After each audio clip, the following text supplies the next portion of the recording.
आज बीपीएससी शिक्षक भर्ती परीक्षा का दूसरा दिन है। पहली पाली की परीक्षा खत्म हो गई है। इस वक्त हम पटना में अशोक राजपथ पर बीएन कॉलेज में है। इसको परीक्षा केंद्र बनाया गया है। देखिए, शिक्षक अभ्यर्थियों की भारी भीड़ है। आज भी करीब 8 लाख अभ्यर्थी पूरे बिहार में परीक्षा में शामिल हो रहे हैं। पहली पाली की परीक्षा खत्म होने के बाद जो अभ्यर्थी बाहर निकल रहे हैं, हम उनसे बात करेंगे। पहले देखिए, कैमरा पर्सन आशीष आपको तस्वीर दिखा रहे हैं। भारी भीड़ है यहाँ पर अभ्यर्थियों की। कहाँ से आए हैं? गोपालगंज से। गोपालगंज। अच्छा, ये बताइए, अव्यवस्था के कारण बहुत दिक्कत हो रही है अभ्यर्थियों को, क्या क्या परेशानी हो रही है? बहुत परेशानी हो रही है। एक तो रहने के लिए होटल इतना महंगा होगा, हर चीज़ मतलब प्रॉब्लम ही प्रॉब्लम है। यहाँ पे रहने का कहीं व्यवस्था नहीं है। होटल में जाइए तो 2000 रुपया मांग रहा है सब।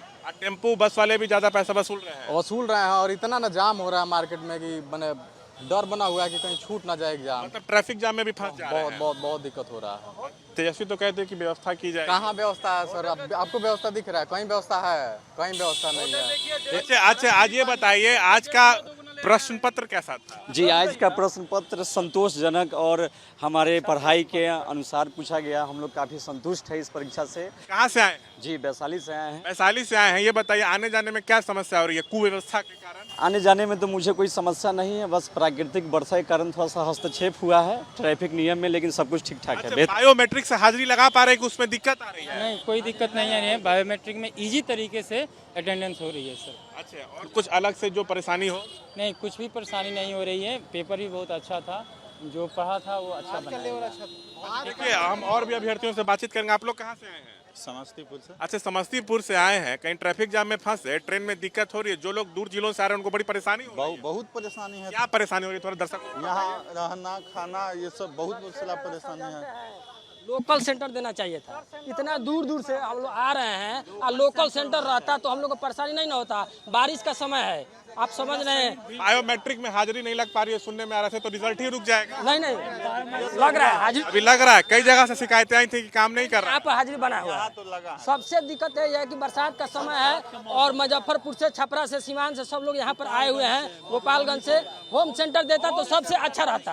अच्छा, दूसरे राज्य के अभ्यर्थी भी आ रहे हैं, तो क्या लगता है कि उससे आप लोग का हक अधिकार छीना जाएगा? बिल्कुल बिल्कुल सर। अन्य राज्यों में हम लोगों को ये अधिकार नहीं प्राप्त है जो अन्य राज्यों को यहाँ प्राप्त हुआ है। इस बार बड़ी समस्या है, इसे बिहारियों का हक मारा जा रहा है। अव्यवस्था में और क्या क्या परेशानी हो रही है? हम मधुबनी से आए हैं। काफ़ी कल ही जो आना पड़ा, रात में होटल लेकर रहना पड़ा, तो काफ़ी खाने पीने और रहने की समस्या है, जल जमाव की समस्या है। अच्छा, परीक्षा केंद्र के अंदर कोई दिक्कत हो रही है? नकल वकल हो रहा है? के अंदर दिक्कत नहीं हुई है।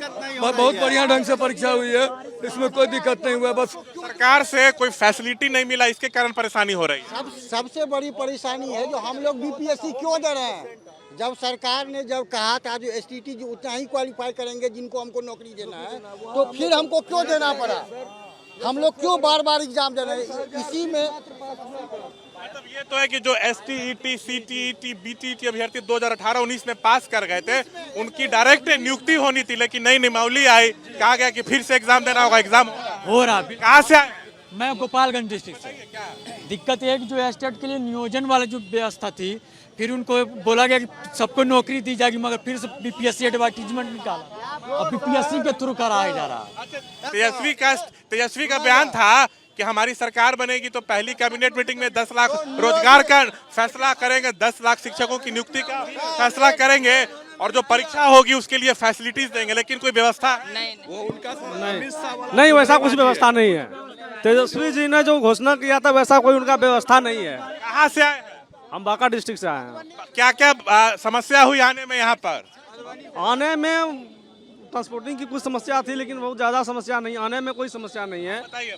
सर, हम कहाँ से आए हैं? पश्चिम चंपारण से। हमारा घर मधुबनी डिस्ट्रिक्ट है और मैं नौकरी करता हूँ 2007 से पश्चिम चंपारण में, और लगभग 17 साल हमने अपने जिला छोड़ करके कम तनख्वाह में इतने दिन से काम कर रहे हैं। 6000 से ही हम लोग शुरू किए थे। आज तक ना हम लोगों का ट्रांसफर हुआ, ना राजकर्मी मिला। ये बताइए, दूसरे राज्य के भी अभ्यर्थी आ रहे हैं, अगर वो लोग क्वालिफाई करके शिक्षक बन गए तो आप लोग हक छीना जाएगा? एकदम, वो तो छीना ही जा रहा है ना।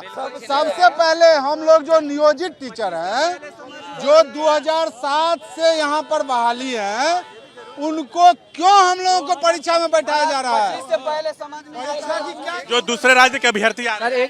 सर, एक चीज़ है सर, स्टेट 2019 जो हुआ था उसमें दिया था मेरिट के अनुसार उसमें एग्जामिनेशन नहीं होगा, उनको ही ज्वाइनिंग दिया जाएगा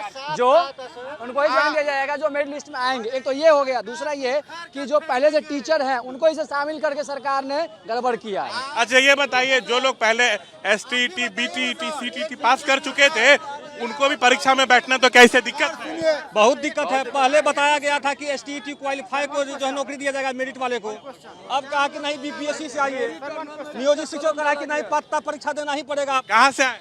मधुबनी से आए हैं हम। देखिए भारी भीड़ आपको देखने को मिल रही है। शिक्षक अभ्यर्थी परीक्षा दे के बाहर निकल रहे हैं। 1,70,461 पद पर बहाली निकाली गई है और इसके लिए 8,15,000 अभ्यर्थी जो है वो परीक्षा में शामिल हो रहे हैं। बेरोजगारी चरम पर है। साफ जो है वो यही कहना चाहते हैं कि हम लोग का जिंदगी सवार दे, बेरोजगारी के लत से मरे हुए हैं, वजह से न मुकरे हम लोग को जिंदगी। कहाँ से आए हैं? हम मधुबनी से आए हुए हैं। तेजस्वी और नीतीश जी जो वादा खिलाफी किए हैं शिक्षकों के साथ, उसको 24 और 25 में उखाड़ करके फेंक देंगे। ये शिक्षक लोग का वादा है। और ये वो राजकर्मी की दर्जा देने की बात कर रहे थे, वो पहले देखते हैं वो क्या करते हैं। अच्छा देखिए, कोई भी कॉम्पिटिटिव एग्जाम होता है तो उसमें जो अभ्यर्थी होते हैं वो खुद के खर्च पे आते हैं, रुकते हैं, लेकिन फिर आप लोग इतना क्यों विरोध कर रहे हैं कि सरकार फैसिलिटी नहीं? विरोध तो बहुत बड़ा है। सारी इनकी जो आप कहाँ से आए? बेटियां पश्चिम चंपारण से आए। चंपारण क्रांति की भूमि रही है। सारी इनकी शुरुआत जो चंपारण से होता है ना, अब इनको हराने की शुरुआत चंपारण से ही होगा। वहाँ से तो देखिए सरकार के खिलाफ में भी जो है यहाँ पे अभ्यर्थी बोल रहे हैं। बता दे आज शिक्षक हाँ बताइए कहाँ से आए हैं? हम तो आए हैं सीतामढ़ी से आए हैं, लेकिन सबसे बड़ी दुख की बात यह है कि हम लोगों को, टीचर लोगों को जो इतना परेशानी किया जा रहा है, कभी TET, कभी STET, कभी जो है से दक्षता परीक्षा, कभी BPSC परीक्षा, तो लग रहा है कि हम लोग रिटायरमेंट तक। अच्छा ये बताइए, आज का प्रश्न पत्र कठिन था? देखिए प्रश्न पत्र की बात नहीं है सर, ये शिक्षक को अपमानित किया जा रहा है। क्योंकि कितने बार परीक्षा हम लोग दें, क्या हम लोग पैसा पढ़ाने लायक नहीं है? हम लोग जो नहीं है, हम लोग को अपमानित किया जा रहा है। हम लोग 8 साल से है और हम लोगों के साथ ये वादा किए थे सरकार की, हम लोग जब आएंगे सरकार हमारी तो हम ये परमानेंट करेंगे और सारा वेतनमान देंगे। लेकिन देखिए क्या हम लोग STET निकाल के आए हुए, सब चीज निकाल के आए हुए हैं। हम लोग 8 साल से नौकरी कर रहे हैं हाई स्कूल की। ये अव्यवस्था एक बड़ा मुद्दा है, अव्यवस्था बहुत बड़ा मुद्दा है। क्या इस पे क्या बोलिएगा? क्या बोले? अव्यवस्था के कारण बहुत परेशानी हो रही है। परेशानी तो है ही, परेशानी है। व्यवस्था जो सही होना चाहिए। एक ही बार हम लोग कितना बार मेरिट में आएंगे? कहाँ से आए? मधुबनी से आए। दूसरे दिन पहली पाली की परीक्षा खत्म हो चुकी है।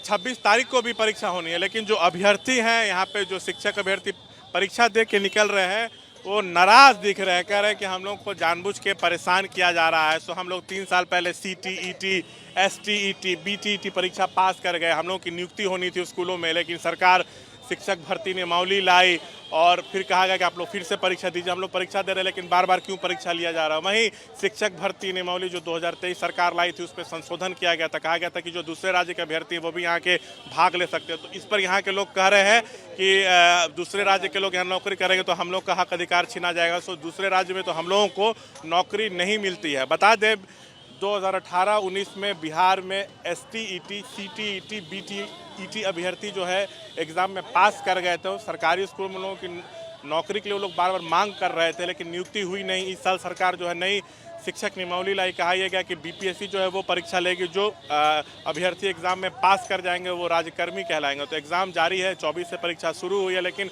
8 लाख अभ्यर्थी पूरे बिहार में परीक्षा में शामिल हो रहे हैं। 870 सेंटर बनाए गए हैं, 12,000 CCTV कैमरे लगाए गए, उससे नज़र रखी जा रही है, लगातार निगरानी हो रही है। पटना में सबसे ज़्यादा 40 सेंटर बनाए गए हैं और अभ्यर्थी ये भी कह रहे हैं कि होटलों का किराया बढ़ा दिया गया है, टैक्सी वाले, बस वाले ज़्यादा पैसा वसूल रहे हैं, हम लोग दूसरे जिलों से आ रहे हैं, हम लोगों को बहुत ज़्यादा परेशानी हो रही है। अव्यवस्था के कारण हम लोग परेशान हैं, रेलवे स्टेशन पर रात गुजारने को मजबूर हैं, ऐसा अभ्यर्थी कह रहे हैं, आरोप लगा रहे हैं। कैमरा पर्सन आशीष के साथ से शाम कुमार, ABP न्यूज़ पटना।